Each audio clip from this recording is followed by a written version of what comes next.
আসসালামু আলাইকুম রহমতুল্লাহি ওয়া বারাকাতুহু আলহামদুলিল্লাহ ওয়াসসালাতু ওয়াসসালামু আলা মান লা নাবিয়্যা বা'দাহু আউযু বিল্লাহি মিনাশ শাইতানির রাজিম বিসমিল্লাহির রহমানির রহিম বাবুস সালাতি আলা নুফাসাই সুন্নাতিহা নিফাস অবস্থায় মৃত স্ত্রী লোকের জানাজার নামাজ ও তার পদ্ধতি। হাদিস নম্বর সহিহ বুখারী প্রথম খণ্ড 332 আন আব্দুল্লাহ ইবনু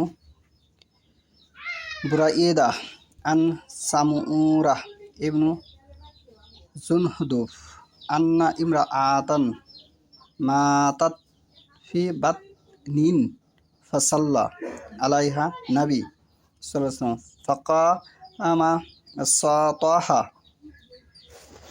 সামুরা ইবনু জুনদুফ রাদিয়াল্লাহু আনহা হতে বর্ণিত।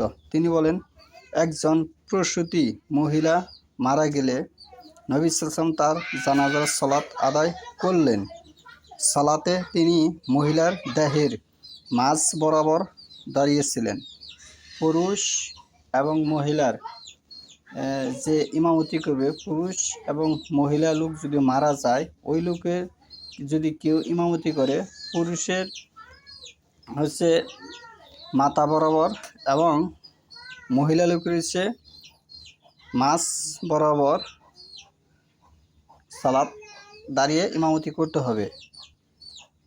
যে জানাজার খাটটি রাখা হবে, খাটের যদি মহিলা হয় তাহলে যে ইমামতি করবে সে মাঝ বরাবর দাঁড়াবে। বাত নিন সেটাকে পেট বোঝানো হয় আরবিতে, বাংলায় আমরা যেটাকে পেট বলি সেটা আরবিতে বাত নিন বোঝানো হয়। ফি বাত নিন, ফি হচ্ছে মধ্যে, বাত নিন হচ্ছে মাঝ বরাবর দাঁড়িয়ে। ফাসাল্লা সালাত আদায় করেন আলাইহান নবী সাল্লাল্লাহু আলাইহি ওয়াসাল্লাম,